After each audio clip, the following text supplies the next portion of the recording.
কি বলছে, একটি নৌকা স্থির পানিতে ঘন্টায় 6 কিলোমিটার যেতে পারে। মানে ধরো স্থির পানি মানে কি, স্থির পানি মানে হচ্ছে কোনো ধরনের ঢেউ নাই, ঠিক আছে, স্থির হয়ে আছে পানি। তাহলে স্থির পানিতে নৌকাটা কতটুক যেতে পারে? 6 কিলোমিটার। স্থির পানি মানে কি বলছি, সেই জায়গায় কোনো ধরনের কি নেই, ঢেউ নেই, স্রোত নেই, বুঝছো? স্থির পানি মানে কি, সেই পানিতে কোনো স্রোত নেই। বুঝা গেছে? স্থির পানি মানে কি বুঝাইছি? আচ্ছা, স্থির পানি মানে সেখানে কোনো ধরনের ঢেউ নেই, অর্থাৎ এরকম স্থির। তাহলে একটা স্থির পানিতে একটা নৌকা কি করে, 6 কিলোমিটার যেতে পারে। কিন্তু স্রোতের প্রতিকূলে 6 কিলোমিটার যেতে নৌকাটির 3 গুণ সময় লাগে। প্রতিকূলে মানে কি, ধরো স্রোত যদি এদিকে যায়, নৌকাটা কোন দিকে যাবে? এদিকে যাবে না উল্টা দিকে যাবে? বলো তো আলামিন। যদি স্রোতের প্রতিকূলে 6 কিলোমিটার যায়, তাহলে স্রোত যদি ডান দিকে যায়, তাহলে নৌকা কোন দিকে যাবে? প্রতিকূলে।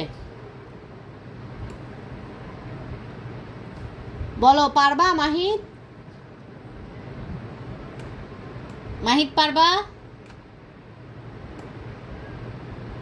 মাহিদ ক্লাসে নাই? আচ্ছা বলো, নৌকাটা যদি স্রোতের প্রতিকূলে যায়, তাহলে স্রোত যদি ডান দিকে যায়, নৌকাটা কোন দিকে যাবে? নৌকাটা কি ডান দিকে যাবে না বাম দিকে যাবে? বলো। প্রতিকূল বলছি, স্রোতের প্রতিকূলে। তাহলে স্রোত যদি ডান দিকে যায়, নৌকা কোন দিকে যাবে? বাম দিকে। হ্যাঁ, তাহলে এখন কি বলছে, স্রোতের প্রতিকূলে 6 কিলোমিটার যেতে নৌকাটার বেশি সময় লাগে। কেন বেশি সময় লাগে বুঝছো? একটা স্থির পানিতে ও খুব দ্রুত যেতে পারবে, কিন্তু যখন তুমি নৌকাটা সামনের দিকে নিবা, প্রতিকূলে অবস্থায় কথা বলতেছি, যখন তুমি নৌকাটা সামনের দিকে নিবা, ঢেউ তোমাকে ঠেলে পিছনের দিকে নিয়ে যাবে না, নৌকাটাকে ঠেলে। কারণ কি, প্রতিকূল মানে কি, একটা আরেকটাকে ধাক্কা দিবে। প্রতিকূল মানে একটা আরেকটাকে ধাক্কা দিবে। তো তুমি স্থির পানিতে 6 কিলোমিটার ধরো 1 সেকেন্ডে চলে যেতে পারবা, কিন্তু প্রতিকূল অবস্থায় তোমার যদি যেতে হয়, তখন নৌকাটা স্রোতটা কি করবে, ধাক্কাধাক্কি করবে। কারণ কি, ওরা একজন আরেকজনের বিপরীত, ধাক্কাধাক্কি করবে। এই জন্যই কি 3 গুণ সময় লাগে বলছে। এরপর দেখো, স্রোতের অনুকূলে 50 কিলোমিটার যেতে নৌকাটির কত সময় লাগবে। এখন দেখো তো, অনুকূল মানে কি, নৌকাটা ওইদিকে যাবে, স্রোতটা ওইদিকে যাবে, তাহলে তার কত সময় লাগবে আমাদেরকে এটা বের করতে বলছেন। তাহলে স্থির পানিতে 6 কিলোমিটার যায়, দেখো ঘন্টায় 6 কিলোমিটার যেতে পারে। ঘন্টায় মানে কি, সে 1 ঘন্টায় কতটুকু যেতে পারে? 6 কিলোমিটার। তাহলে দেখো এখানে কি লিখছে, নৌকাটি স্থির পানিতে 6 কিলোমিটার যায় 1 ঘন্টায়। তাহলে প্রতিকূলে কি বলছে, তার 3 গুণ সময় লাগে বলছে না? তাহলে 3 গুণ মানে কি, 1-এর সাথে 3 গুণ করে দিব, অর্থাৎ 6 কিলোমিটার যেতে তার কতক্ষণ সময় লাগবে? 3 ঘন্টা। হ্যাঁ, কেন 3 ঘন্টা লাগতেছে? কারণ কি, প্রতিকূল মানে কি, নৌকাটা এদিকে যেতে চাইলে স্রোত তাকে ধাক্কা দিয়ে পিছনে পাঠিয়ে দিবে না, এই জন্য তার একটু বেশি সময় লাগছে। এরপর আমাদের মূলত বের করতে হবে তার 50 কিলোমিটার যেতে কতটুকু সময় লাগবে। তাহলে 3 ঘন্টায় সে কতটুকু যায়? 6 কিলোমিটার। তাহলে 1 ঘন্টায় সে কতটুকু যাবে? 2 কিলোমিটার। তার মানে 1 ঘন্টারটা আমরা কেন বের করতেছি? কারণ স্থির পানিটা কি ছিল, 1 ঘন্টারটা ছিল না, এই যে দেখো 1 ঘন্টারটা ছিল, ঠিক আছে। তাহলে 1 ঘন্টায় সে স্থির পানিতে 6 কিলোমিটার যেতে পারে, কিন্তু যখন স্রোতের প্রতিকূলে নৌকাটা চলবে, তখন 1 ঘন্টায় সে কতটুকু যেতে পারবে? 2 কিলোমিটার যেতে পারবে। তাহলে আমরা দুইটা ইনফরমেশন পাইছি।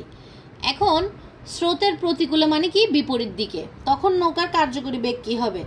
নৌকার প্রকৃত বেগ বিয়োগ নৌকার কি, স্রোতের বেগ। এখন নৌকার প্রকৃত বেগ কোনটা মনে রাখবা, স্থির পানির বেগটাই কিন্তু নৌকার প্রকৃত বেগ। যখন তোমাকে বলবে ঘন্টায়, ধরো বললো ঘন্টায় 10 কিলোমিটার, ঠিক আছে, কি বললো, ঘন্টায় 10 কিলোমিটার। স্থির পানিতে একটা নৌকা ঘন্টায় 10 কিলোমিটার যেতে পারে। এখানে ঘন্টা মানে কি জানো? ঘন্টা মানে হচ্ছে 1 ঘন্টায় সে কতটুকু যেতে পারে? বলো, 1 ঘন্টায় সে কতটুকু যেতে পারে? 10 কিলোমিটার যেতে পারে।